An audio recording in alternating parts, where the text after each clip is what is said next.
Hey guys, welcome to another episode of the Nihongo Master podcast. I'm your host Azura, and let's chat about something pretty close to my heart, and to most ladies' hearts as well. Shopping.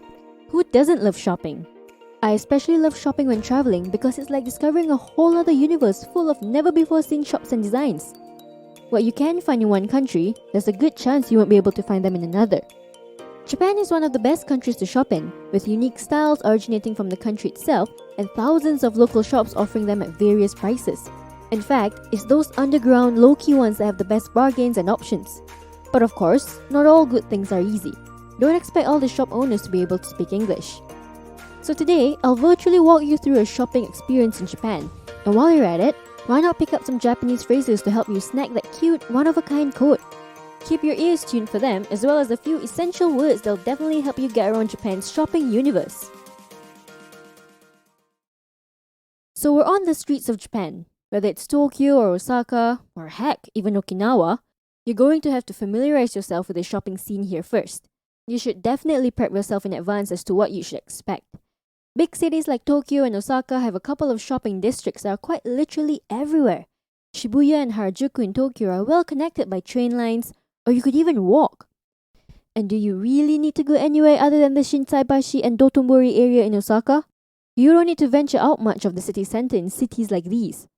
Most shops are in neighborhoods next to each other or in huge shopping mall. In not-so-city-like cities like Okinawa, you gotta do a bit of exploring. They're more big on department stores, or depato in Japanese, than the others. But who goes to Okinawa for shopping anyway? Regardless of which city you're in, you ought to keep a lookout for the types of shops you can find. Sure, you get your luxury boutiques on the high streets next to fast fashion chains. But don't overlook those small mise to mean shop in Japanese. These local brands are what you should actually be paying attention to.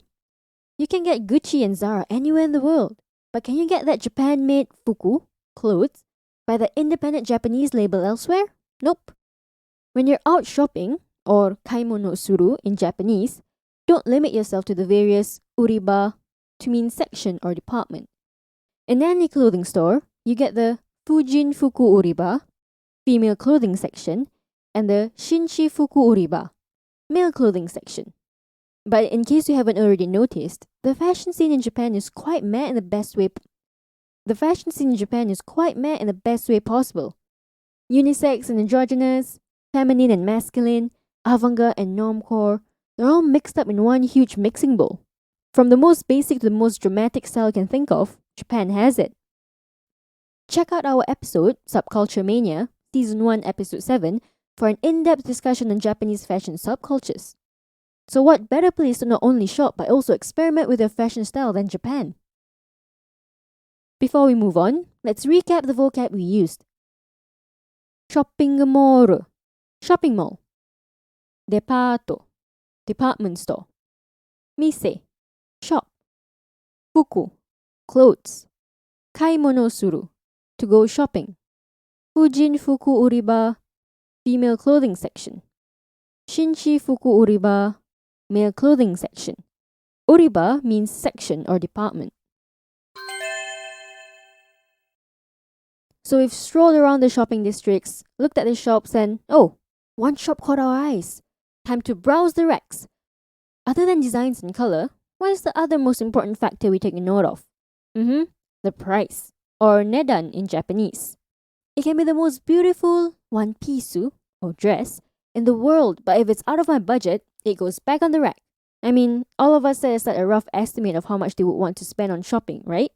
You have got to know your budget, because if you're not careful, you'd end up emptying your bank account. I'm not speaking on personal experience or anything. The price range in Japan can go anywhere from 500 yen to 50,000